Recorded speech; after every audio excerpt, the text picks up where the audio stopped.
Lição 16. Seja um investidor no reino de Deus. Introdução.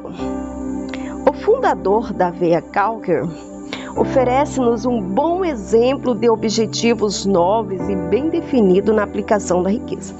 Há mais de 100 anos atrás, ele contraiu tuberculose e ficou sabendo que nunca concretizaria seu sonho de se tornar um pregador.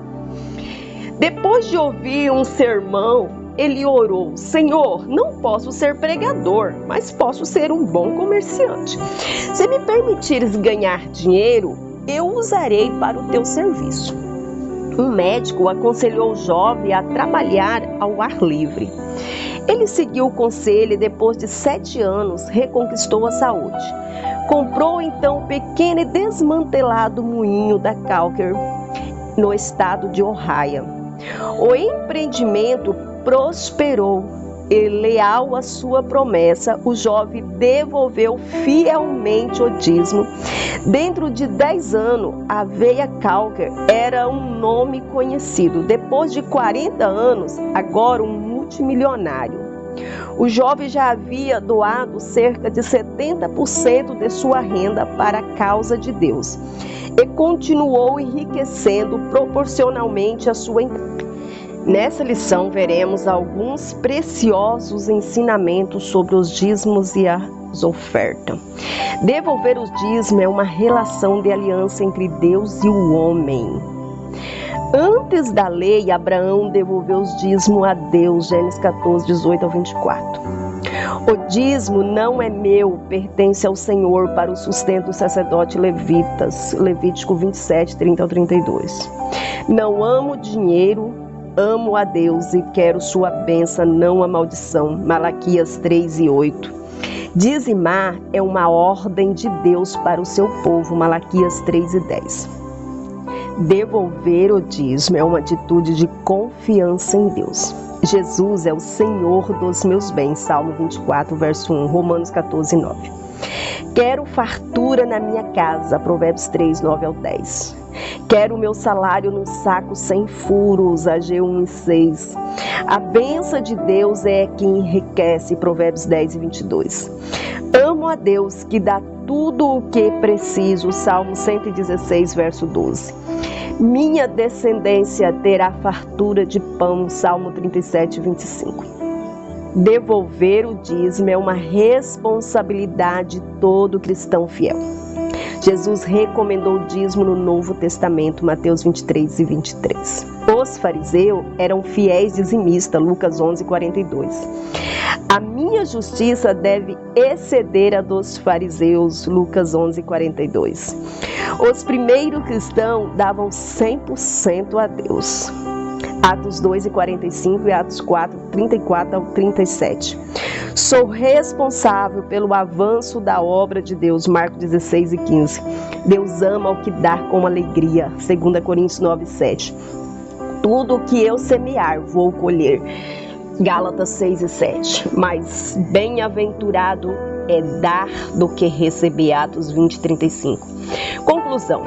A diferença entre dízimo e oferta. O dízimo é a 10ª parte de todo o rendimento. Ele tem a promessa da proteção de nossas finanças e nos concede o direito de fazer prova de Deus se as janelas do céu não se abrirem para nós, Malaquias 3 e 10. As ofertas são diferentes. Ofertar no reino de Deus é como semear na terra. Enquanto o dízimo é um instrumento espiritual de proteção financeira, a oferta é um instrumento de multiplicação financeira, onde a quantidade de semente determina o tamanho da colheita, 2 Coríntios 9, 6 a 11. O dízimo e a oferta têm uma conectação profética.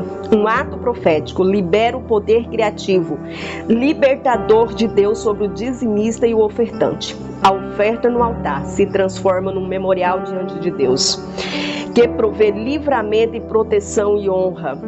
Isso é, Deus vê a oferta e se lembra da pessoa. Gideão entendeu isso quando ofertou um precioso sacrifício. Deus viu a oferta dele e se lembrou de Israel, libertando toda a nação da humilhação e do desterro. É importante saber que o dízimo é algo voluntário, é um ato de fé. Ninguém pode ofertar ou dizimar por imposição, mas por convicção. Não por necessidade, mas por fé. Não por medo, mas com alegria.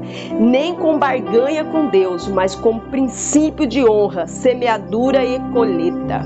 Lição 17. Entenda algumas doutrinas. Introdução. O ensino que recebemos de forma sistemática e lógica sobre as verdades espirituais extraídas da Bíblia se constitui nas doutrinas que devemos conhecer com o objetivo de nos prover aperfeiçoamento espiritual. Porém, tudo aquilo que é de caráter organizacional ou tem relação com a cultura de um país, cidade ou região, chamamos de usos e costumes. Na aula de hoje, veremos o pensamento do Novo Testamento sobre a guarda do domingo, sobre o valor da autoridade espiritual e sobre os usos e costumes. Confira os textos bíblicos com atenção para um entendimento completo sobre o tema exposto. O dia do Senhor.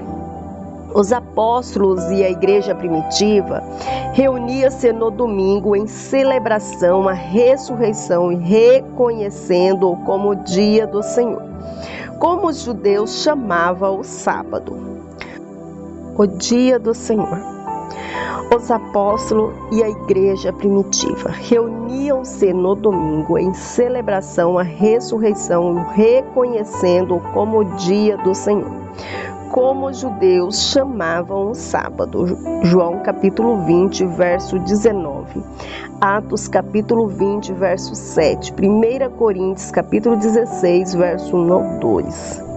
Nem o Espírito Santo, nem os apóstolos ou a igreja de Jerusalém mencionaram a necessidade de se guardar o sábado na Assembleia Geral que aconteceu em Jerusalém. Atos capítulo 15, verso 22 ao 29. A Bíblia diz que ninguém pode julgar ou se fazer árbitro do seu irmão quanto aos aspectos cerimoniais da lei judaica. Colossenses capítulo 2, verso 16 e 17. Romanos 14, verso 1 ao 12. Tudo que Deus criou é bom para a dieta ser recebido com ações de graça. 1 Timóteo 4, 1 ao 5. Autoridade espiritual. Os falsos profetas pregam o repúdio à autoridade espiritual para o próprio dano. Judas 8. Devemos estar cientes que a desonra a uma autoridade constituída é desonra a Deus e tem terríveis consequências. Arão e Miriam falaram contra Moisés e quase morreram. Número capítulo 12, verso 1 ao 16. Coré, Datã e Abirão e suas famílias foram engolidos pela terra ao se rebelarem contra Moisés. Número capítulo 17, verso 1 ao 40. Os filhos de Israel murmuraram contra Moisés e 14.000 pessoas foram mortas pelo juízo de Deus. Número 16, versos 41 ao 50. Toda autoridade vem de Deus e deve ser honrada por todos. Romanos capítulo 13, verso 1 ao 7. 1 Pedro capítulo 2, verso 13 ao 15. Honrar a autoridade é expressão de temor a Deus. 1 Pedro capítulo 2, verso 17. Os filhos devem honrar aos seus pais se querem ter vida longa e abençoada. Efésios 6 e 1, Gênesis 26, verso 34 ao 35. Os empregados devem honrar os seus empregadores, se pretendem preservar o nome de Deus e o evangelho que prega. 1 Timóteo 6, 1 ao 2. O relacionamento conjugal deve ser edificado sobre uma base de amor e honra por parte do marido e da mulher. Efésios capítulo 5, versos 22 ao 33. Líderes que servem de tempo integral devem receber honra dobrada. 1 Timóteo capítulo 5, versos 17 ao 18. Conclusão. todas as dúvidas sobre os dias sagrados e cultura cristã vêm da origem judaica da igreja. Não podemos negar que a igreja nasceu em Jerusalém e que Jesus era judeu por nascimento. Nem devemos esquecer que o nosso Deus é Deus de Abraão, Deus de Isaac e de Jacó. Devemos orar por Israel e amar a nação da qual nasceu Jesus e por meio de quem recebemos o Evangelho. Entretanto, devemos reconhecer a clara distinção que o Novo Testamento faz entre a graça e a lei. A nova aliança por meio de Cristo é superior à antiga, promulgada por Moisés, Hebreus 8, versos 6, 7 e 13. Ela era a sombra do que hoje temos em Cristo, Hebreus 9, versos 24 ao 28. Voltar a confiar na lei é o mesmo que desejar outra vez a maldição da qual Cristo nos libertou na cruz. Gálatas capítulo 3, versos 10 ao 14. A lei teve a sua importância e cumpriu o seu papel de revelar o pecado e nos conduzir até Cristo. Mas foi Cristo e não a lei que derrubou a parede que separava judeu de gentil, homem de mulher, escravo de livre. Efésios capítulo 2, versos 13 ao 16, Gálatas 3, versos 22 ao 29. Fazendo de ambos os povos um único povo, os filhos de Deus. Gálatas capítulo 4, versos 4 ao 8. Portanto, seremos reprovados diante de Deus se voltarmos aos antigos rudimentos depois de sabermos tudo isso. Gálatas capítulo 4, versos 9 ao 11. Lição 18. Compartilhe seu testemunho. Introdução. Testemunhar é declarar aos outros aquilo que Jesus fez por você, baseando-se no que diz a Bíblia em Apocalipse 19, versos 10. É tanto um privilégio como um dever de todo cristão falar de Cristo. Bill Blint fazia 2 perguntas por todos os lugares do mundo em que tinha oportunidade de estar. Segundo disse, as respostas são sempre as mesmas, embora as pessoas e os lugares se alterem. Os cristãos, ricos e pobres, jovens e velhos, famosos e anônimos, sempre lhe deram as mesmas respostas, perguntas e as respostas. Qual é a experiência mais importante da sua vida? Conhecer a Cristo como meu Salvador é sem dúvida a experiência mais importante na vida. Qual a coisa mais importante que você pode fazer para ajudar outra pessoa? Ajudá-la a conhecer a Cristo. É gratificante ver o resultado que o testemunho produz. No tribunal do júri, uma clara exposição dos fatos liberta ou condena um réu. Assim também ocorre quando testemunhamos as pessoas. Entretanto, muitos sentem-se embaraçados diante de uma oportunidade de testemunhar, por não saber por onde começar a conversa e por não ser capaz de ordenar os fatos para uma exposição objetiva. Nesta lição, veremos de forma prática como planejar e compartilhar seu testemunho pessoal. Divida seu testemunho em 3 partes. Como era a sua vida antes? Sua história é singular e cheia de valor. Faça uma lista de 5 ou 10 nomes, ore por eles e agende um encontro para testemunhar-lhe a sua experiência. Relacione as atitudes que você tomava antes de ser crente em Jesus e as consequências de cada uma delas.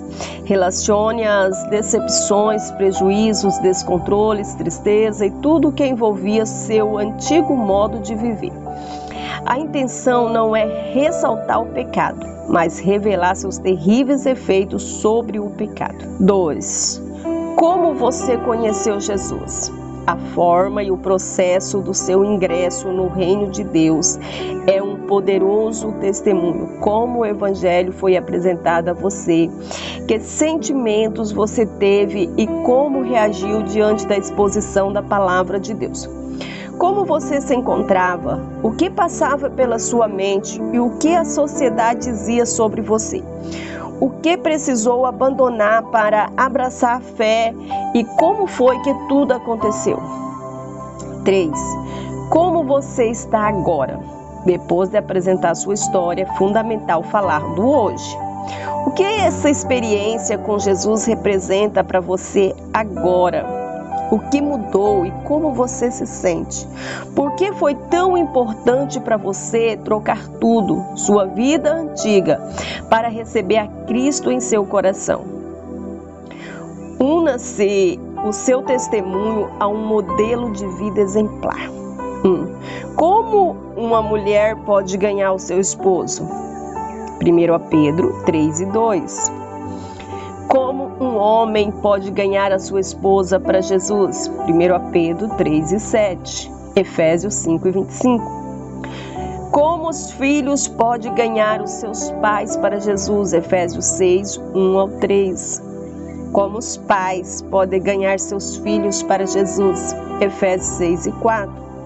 Como uma pessoa pode ganhar seus amigos para Jesus? Salmo 1:1. João 1:46, Mateus 5:16. Como o empregado pode ganhar seu patrão para Jesus? Colossenses 3, versos 22-25, Efésios 6, versos 5-7. Como o patrão pode ganhar seus empregados para Jesus? Efésios 6:9. Cuidados que valorizam o testemunho. Ame as pessoas. Mateus 14:14. Não as critiquem, Lucas 9, 49-50. Não fale de religião, fale de Jesus, Lucas 20, verso 1-8. Não as julguem, Evangelho de João 9, versos 1-12. Não entre em debates e discussões, Mateus 27, versos 27-43. Ore antes de falar com a pessoa e peça sabedoria de Deus quanto ao momento, ao lugar e à hora apropriados. Atos 16, versos 11-15. Conclusão. Se quisermos levar as pessoas que amamos aos pés de Cristo, temos que mostrar muito amor e manter a amizade sem acompanhá-las em ambientes e hábitos pecaminosos, cuidando para não ser chatos e nem usar aqueles jargões evangélicos ou algum tipo de preconceito religioso. Quando testemunhamos e a pessoa decide entregar sua vida a Jesus, devemos estar preparados para orar com ela e em seguida começar o processo de formação espiritual. Você é o responsável por cuidar desse novo crente, respondendo suas perguntas e ajudando a conhecer a Deus. Ao mesmo tempo, você deve ajudar essa pessoa a se envolver aos trabalhos da igreja. Jesus nos escolheu para darmos fruto permanente, João 15:16. Comece, portanto, a compartilhar seu testemunho com outros. Isto é, parentes, colegas, amigos e vizinhos. Atos 1:8, Marcos 16:15. Aplicação teórica. Qual a importância de testemunhar sua fé em Jesus por meio de seu novo estilo de vida? Quais as suas dificuldades em compartilhar seu testemunho? Como você pode ser uma boa testemunha do Evangelho? Aplicação prática. Examine cuidadosamente e medite em todas as referências bíblicas desta lição. Lição 19. Permaneça firme contra o inimigo. Parte 1. Introdução. A Bíblia adverte aquele que está de pé para que tome os devidos cuidados para não cair. 1 Coríntios, capítulo 10, verso 12.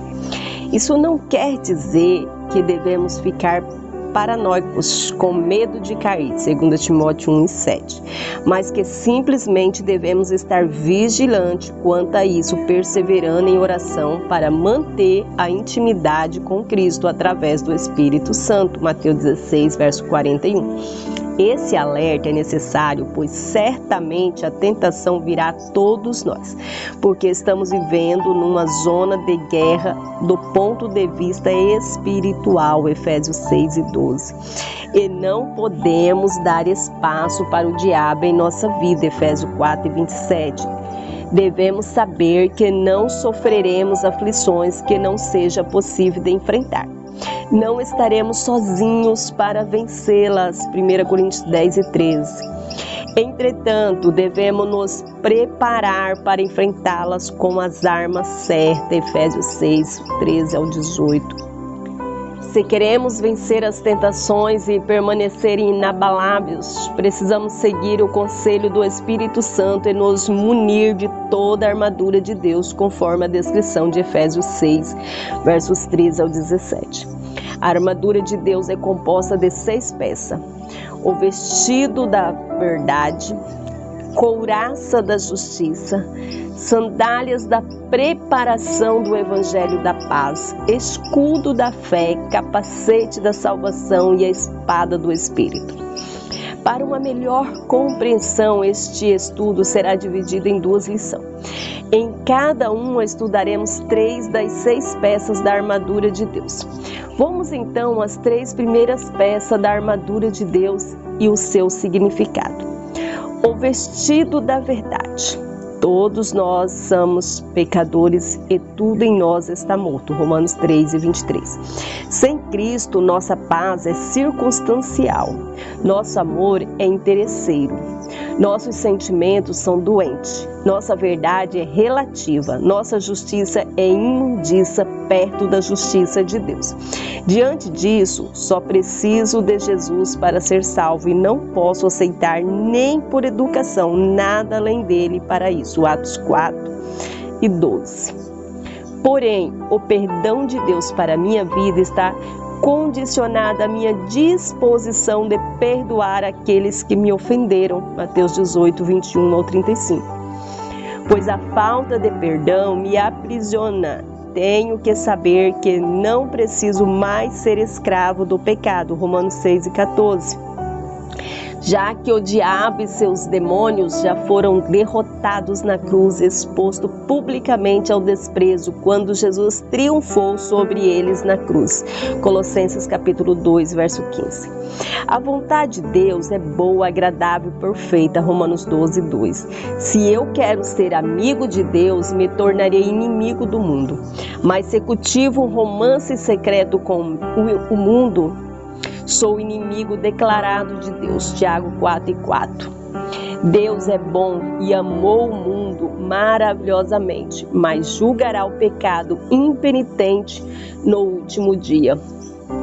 Há por um lado um céu de paz para aqueles que crerem em Jesus e por outro lado um lago de fogo e enxofre para os incrédulos e para o diabo e os seus anjos. Apocalipse capítulo 20, verso 11-15.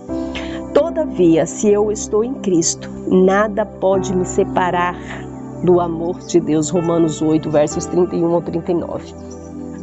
Preciso perseverar, pois resta pouco tempo para a volta gloriosa de Jesus. 2 Pedro 3:9. Quando tudo que existe passará, exceto o que Deus disse em sua palavra. Lucas 21:33. Jesus está vivo. Ele ressuscitou ao 3º dia, conforme havia prometido. 1 Coríntios 15:20. Para ser primícias dos que dormem. O sacrifício da cruz foi completo, perfeito e definitivo. E eu não só recebi cura física, prosperidade, dignidade, como recebi a maior de todas as bênçãos. Sim, eu fui ressuscitado juntamente com Cristo e fui assunto com Ele ao céu. Já estou assentado nos lugares celestiais, acima de principados e potestades. Efésios 2:6. Eu sou especial, Deus me escolheu para dar frutos permanentes. João 15:16. Preciso saber que a palavra que sai da boca de Deus é o alimento mais importante que eu preciso. Mateus 4:4. Portanto, se eu buscar o reino em primeiro lugar, todas as outras coisas serão acrescentadas. Mateus 6:33. 2. Couraça da justiça. A justiça que recebemos de Cristo colocou fim ao maior conflito da existência humana, Romanos 5:1, e proveu segurança plena e eterna a nós, revelando-nos que se estamos em Cristo, estamos salvos, Romanos 8:1. A justiça muda todo o cenário à nossa volta, conduzindo-nos da morte para a vida, da maldição para a bênção, da condição de solitário para pai de nações. Gênesis 15, versos 6 e 7. Restaura nossa reputação diante da sociedade. 1 Coríntios 6:1. Produz imunidade moral a todos nós. Romanos 8, versos 33 e 34. Distingue o céu do inferno, o salvo do condenado, o joio do trigo. Mateus capítulo 13, verso 40 ao 43. E firma os nossos pés nas horas mais difíceis. Salmo 55, verso 22. 3. A justiça facilita a nossa vida, pois ela é fonte de grandes lucros, garante a nossa sobrevivência na terra, atrai a atenção de Deus sobre nós e se torna um elemento essencial de todo crescimento legítimo e permanente. Salmo 92, verso 12. A justiça bloqueia toda espécie de retaliação sobre nós, nos colocando em melhor posição diante de Deus. Se comparados aos enfermos do corpo e aos que ele socorre, é um poderoso legado que se estende à nossa hereditariedade. Salmo 112, verso 2. Sandálias da preparação do Evangelho da Paz. Prepare o seu espírito para ser humilde. Mateus 5:13. Para isso, esconda sua generosidade. Mateus 6, verso 2 ao 4. Mantenha seu relacionamento com Deus em segredo. Conserve sua consagração a Deus entre você e Ele. E faça fortuna no céu com a sua riqueza terrena. A sua recompensa pode ser humilde. Ser humilde é o direito de possuir o reino. Utilize o choro na oração e saiba que repetir ladainhas não funciona com Deus. É necessário aprender a orar certo e correr de qualquer tendência à ansiedade. Se você deseja alguma coisa, busque antes de tudo o reino de Deus e a sua justiça. Mateus 6, 25 ao 34. Aplique tempo, diferentes estratégias, a fé e as suas orações. Se você deseja ser consolado, incremente choro abundante às suas orações. Tendo o cuidado de não cultivar nenhum tipo de ódio em seu coração. Se encontrar algum sentimento de amargura contra alguém, pare qualquer coisa importante e resolva isso. Mateus 5, versos 21 ao 26. Procure ser generoso nos relacionamentos interpessoais. Os mansos herdarão a terra como recompensa. Deseje corretamente e concentre-se somente nos seus defeitos, sendo juiz de si mesmo. Jamais tenha esse padrão como inatingível. Se você pretende atingi-lo, saiba que o melhor lugar para um sedento e faminto por justiça é no reino de Deus. Seja, portanto, uma pessoa de uma só palavra e espere recompensa por desejar a justiça, pois um dia você irá se fartar dela. Conheça as oportunidades de praticar a misericórdia, exercitando a misericórdia nas pequenas coisas do dia a dia. Procure se comportar como Deus agiria naquelas relações conflituosas que exigirem de você misericórdia. Você ficará feliz por saber que a recompensa para o misericordioso é que ele alcançará a misericórdia quando precisará dela. Descubra como manter-se sempre limpo. Não confie no seu coração, pois toda violência nasce de dentro dele. Portanto, limpe seu coração de qualquer amargura, procurando você mesmo se reconciliar com o ofensor. Por outro lado, desvie os seus olhos de toda impureza. Jamais busque a impureza com as próprias mãos e mantenha muito cuidado para não tornar-se uma pedra de tropeço para o seu cônjuge. Há uma recompensa especial para os limpos de coração, que é o privilégio de ver Deus. Aprenda a lidar com a injustiça. Isso significa que você fizer tudo o que já foi dito acima, você poderá ainda sofrer injúria, perseguição e até difamação como consequência de sua preparação. Apesar disso, você deve ficar muito contente e nunca pense que esse padrão é loucura. Primeiro, porque você está diante de uma grande proporções. Depois, porque você terá diante de si a sua melhor oportunidade de praticar outra vez amor, perdão, caminhar uma milha a mais e dar a túnica. Depois a capa, emprestar, reconciliar com seu irmão. Assim você será o sal da terra e a luz do mundo. Terá entrado pela porta estreita e pelo caminho apertado, e mostrando ser melhor que os escribas e fariseus, Mateus 5:20, poderá testar onde construir a sua casa, e foi na rocha e não na areia. Conclusão: a tentação é a única arma do inimigo contra nós. Ela pode ser comparada a uma campanha de marketing em torno de um produto novo que será apresentado ao mundo, mas precisa atingir individualmente cada cidadão. Nesse caso, é necessário usar as palavras certas, imagens mais atraentes ou melhor horário, para chamar a atenção e despertar o desejo. Acrescenta beleza, sensualidade, luxúria e inveja. Terminada a apresentações, milhões de pessoas saem de suas casas com um pensamento fixo de que precisam daquele produto imediatamente.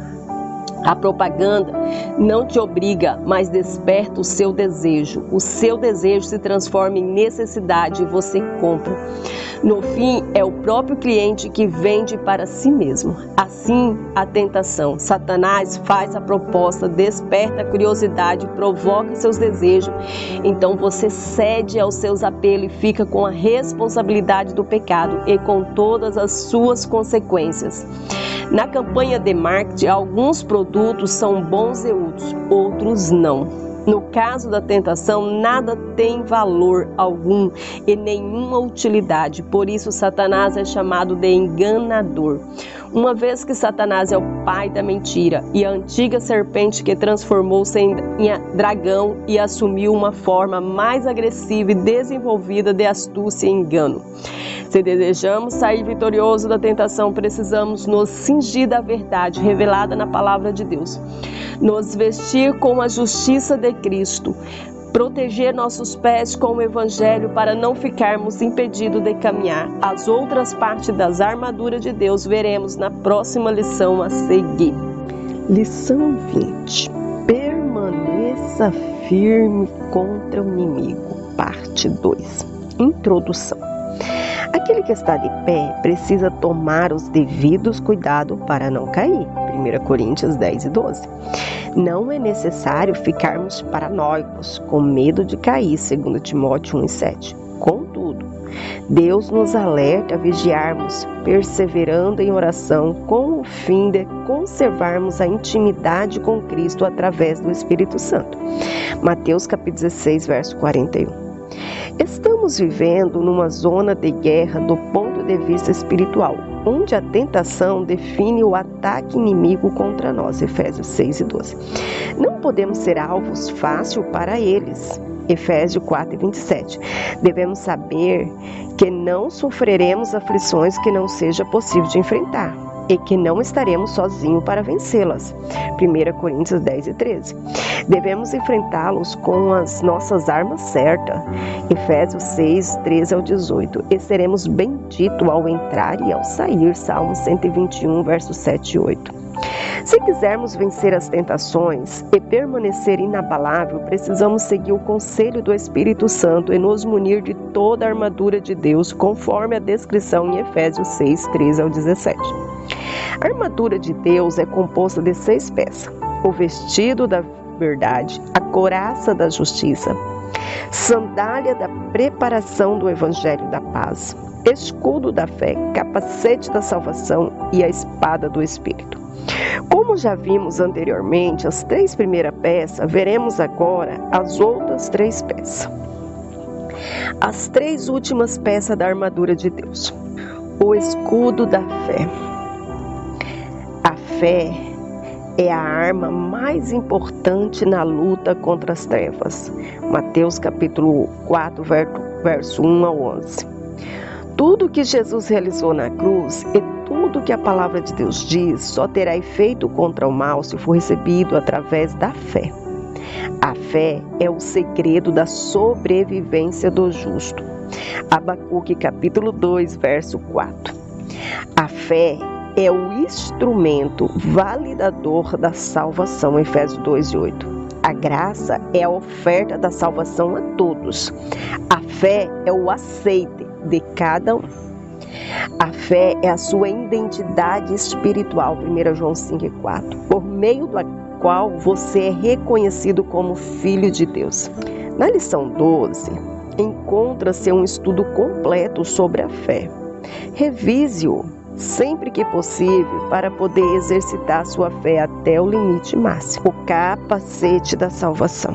Esteja certo em seu coração de que a ressurreição de Cristo foi o seu passaporte da morte para a vida, Efésios 2 e 5. E que o maior dom de Deus foi dado a você, Romanos 6 e 23. Desenvolva um estilo de vida de rendição completa ao sumo pastor, Salmo 21 e 1. Mesmo que haja escassez de bens, alimentos à sua volta, seja bem alimentado por ele, Salmo 23 e 2. Sem fadiga alguma, apesar de agitação do mundo, Salmo 23 e 2, Mateus 11 e 28. Saiba que o que acrescenta o cansaço e a fadiga ao homem são a culpa, condenação do pecado, ansiedade, os cuidados do mundo. Quem toma o capacete da salvação não sofre desses males. Não tenha medo de ser guiado pelas veredas da justiça, em um mundo injusto, Salmo 23 e 3.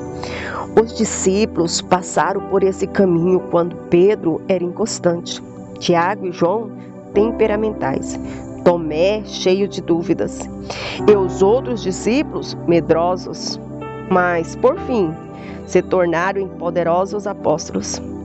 Com este capacete, você sentirá seguro até nos piores lugares da terra.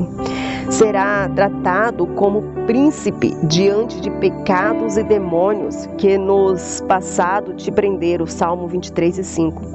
Mas viverá com a melhor expectativa possível, Salmo 23 e 6. Esteja engajado na tarefa de proclamar o Evangelho e fazer discípulo de todas as nações, por temor a Deus, que te comprou com preço de sangue, 1 Coríntios 9,16, por gratidão pela salvação recebida, Romanos capítulo 1, verso 14, com muita disposição e entusiasmo, Romanos 1 e 15, com ousadia e intrepidez.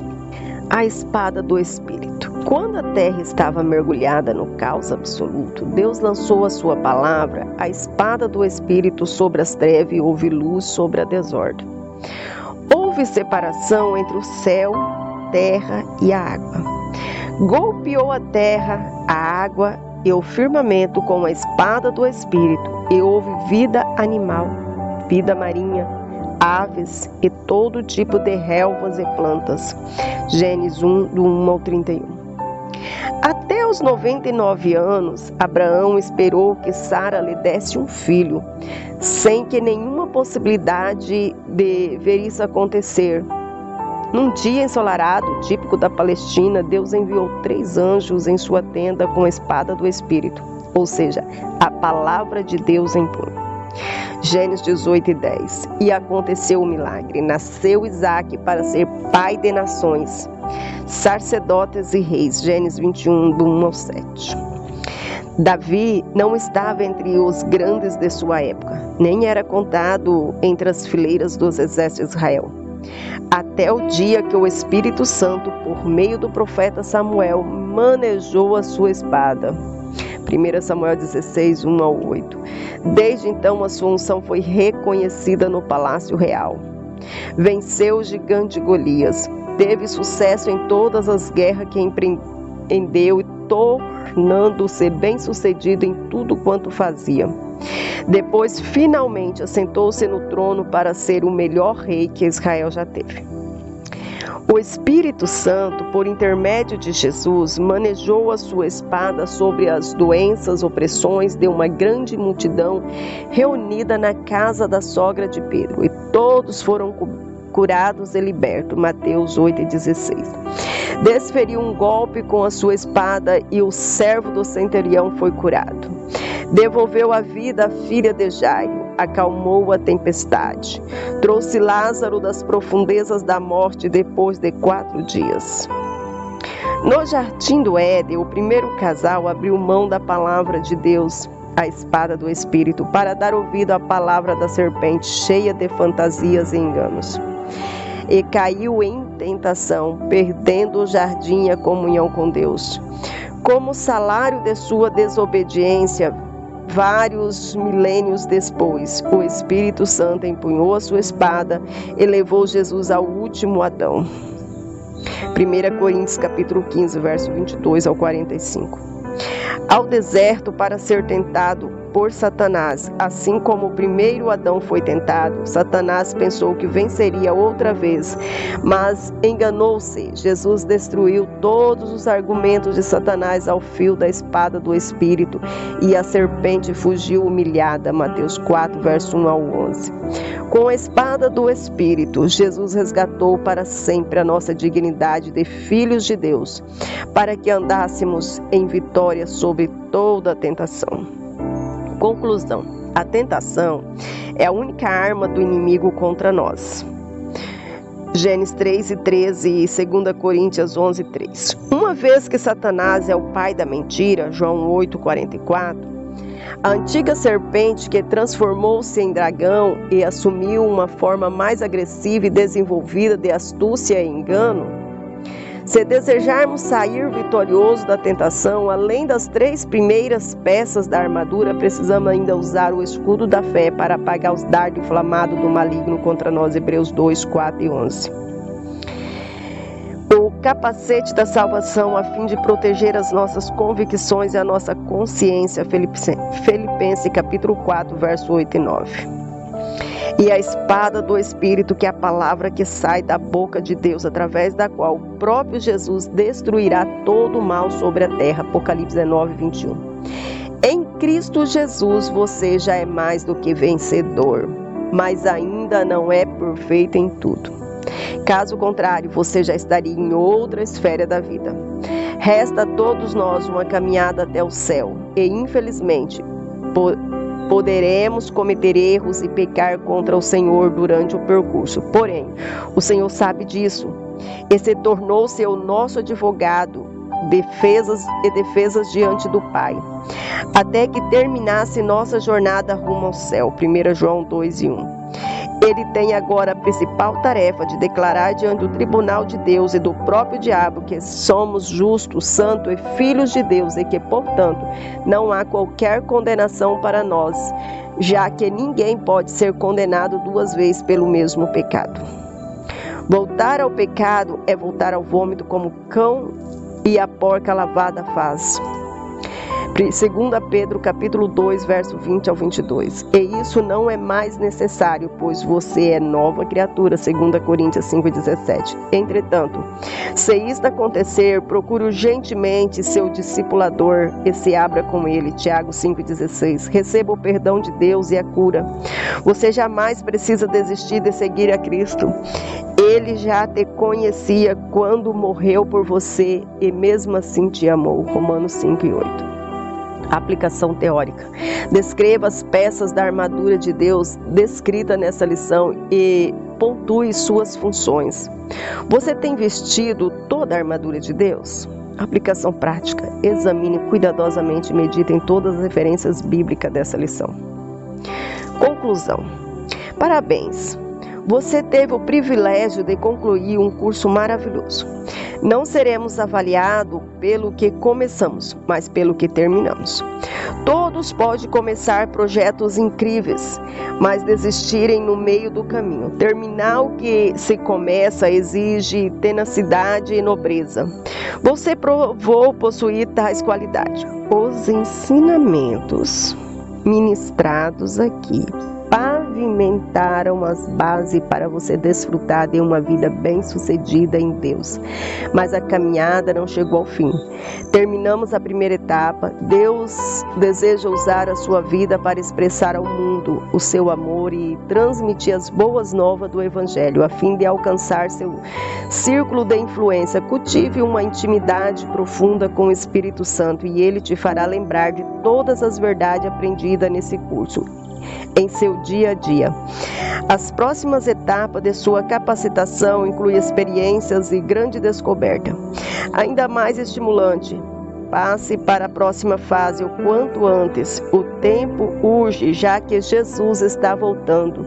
Nós teremos prazer em guiar você por essa estrada de experiência com Deus e de crescimento espiritual. Que o Deus de Israel te abençoe em Cristo. E assim, se alguém está em Cristo, é nova criatura. As coisas antigas já passaram e eis que se fizeram novas. 2 Coríntios capítulo 5, verso 17.